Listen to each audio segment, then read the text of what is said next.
Bakugan Pro is a deck trading card game that combines skill, strategy, and luck. However, for most people, the rules seem pretty complicated. In this video and the next few, I will go over the rules of Bakugan Pro as simply and accurately as possible. They will be boiled down into separate parts for simplification. This part will focus on basic terminology as well as obtainability.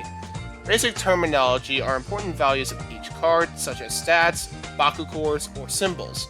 They are super important, so stick around till the end. But before we get there, let's talk about where you can find these cards. You can find Bakugan Pro cards in any online retailer, such as eBay, Mercari, Amazon, or Sakura Bakugan. They come in either 11 card booster packs, a 40 card starter set with 3 Bakugan, or a whole booster box, though they can get pretty expensive. There's also markets like TCG Player where you can find listings for other cards, like individual cards I meant. Now on to the basic terminology portion of this video, which is the rest of the video in general. Let's start with the important terms. This B symbol right here you see on screen is called B power, your main score in game. Whoever has the highest wins the battle, kinda similar to G power from the original series. They can be boosted through effects, Baku cores, or ability cards. This fist looking symbol is a damage indicator. It's how much cards the loser of this battle flips. I will get more into this in part 4, but one other thing you need to know is that damage is an alternative win indicator when certain cards are played. You can learn more about that in the info box. On the top right corner of character cards, you'll notice 2 hexagonal shapes. These are called Baku cores. They come in 5 varieties. Fist, also called Green Fist, Shield, also called Orange Shield, Helix, also called Spiral, Flaming Fist, also called Red Fist, and Magic Shield, also called Blue Shield. Fist and Flaming Fist Baku cores primarily boost damage with some boosting B power, while Shield cores do the opposite. Magic Shield cores exclusively boost B power and are the best cores in the game. And finally, Helix Baku cores boost either B power or damage. Some make you lose either stats, and some will give you other abilities. Don't worry, these abilities are mentioned later. On the top right corner of ability cards, you'll notice a hexagonal symbol with a lightning bolt. This is known as energy. We will get more into energy in parts 2 and 4, but all you need to know now is that energy is your main currency in this game. And for the last important term is this R symbol with arrows. This is called reroll, which allows you to roll your Bakugan again if you missed. But however, you can only do one reroll. This symbol is only seen on Bakugan from the Secrets of the Jugan set onwards. Otherwise, there is text on the card that says the effect. The next few terms are commonly seen on ability cards. Like for example, this symbol representing 2 fireballs is called Double Strike.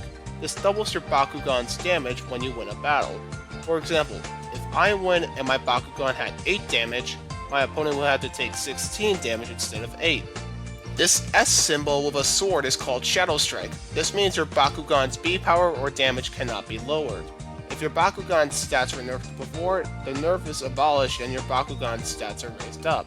This snowflake symbol is Frost Strike. For each Frost Strike you have, opposing flip cards cost 1 energy more.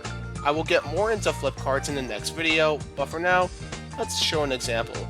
My opponent's Repel Darkest costs no energy normally, but because my Bakugan has 4 Frost Strike, the cost of the card is added up by 4, and with the right combo it can be hell for your opponent. This arrow symbol with cards is called Draw. Pretty self-explanatory. You draw a card from the top of your deck based on the number next to the symbol.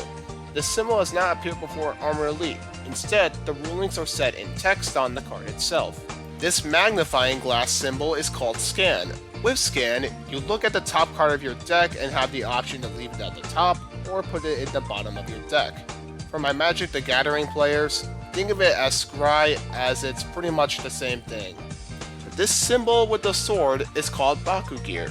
I will get more in detail about Baku Gear in the next video, but all you need to know is this symbol appears on Baku cores, and it lets you play a Baku Gear for less energy. This symbol is also seen in some character cards in LE, but according to Syndex and Dari, these symbols are without context. There's also dual Baku Gear, but I will add more to it when we get to part 2.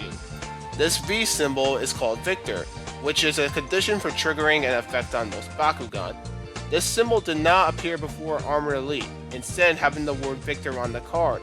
I will get more into Victor in part 4. This hand symbol is called Stop. As the name suggests, it stops an opponent's attack. However, it is only seen on flip cards, so use them wisely. This T symbol is called Team Attack. I will get more into team attacks in part 4, but this symbol has 2 meanings outside of the info we will discuss later. 1. You can force a team attack when you win. 2. It's a condition for triggering an effect, similar to Victor. Keep in mind, the second meaning did not have the symbols pre-GG, instead having the sentence when you perform a team attack at the beginning. And these final 3 symbols are very similar to each other, and they are called Add Core, Remove Core, and Steal Core respectively. Bakugan with the Add Core symbol, attach a Bakugan from the field to said Bakugan. Bakugan with the Remove Core symbol, remove an opponent's Bakugan and negates the effect. However, the player gets to choose where to place it on the field. And Bakugan with the Steal Core symbol, remove an opponent's Bakugan and attaches it to said Bakugan. These symbols were a thing in ability cards previously, but before EV, they weren't interpreted with said symbols. That's all for part 1. In part 2, I'll be going over card types and energy, which are also important, so stay tuned.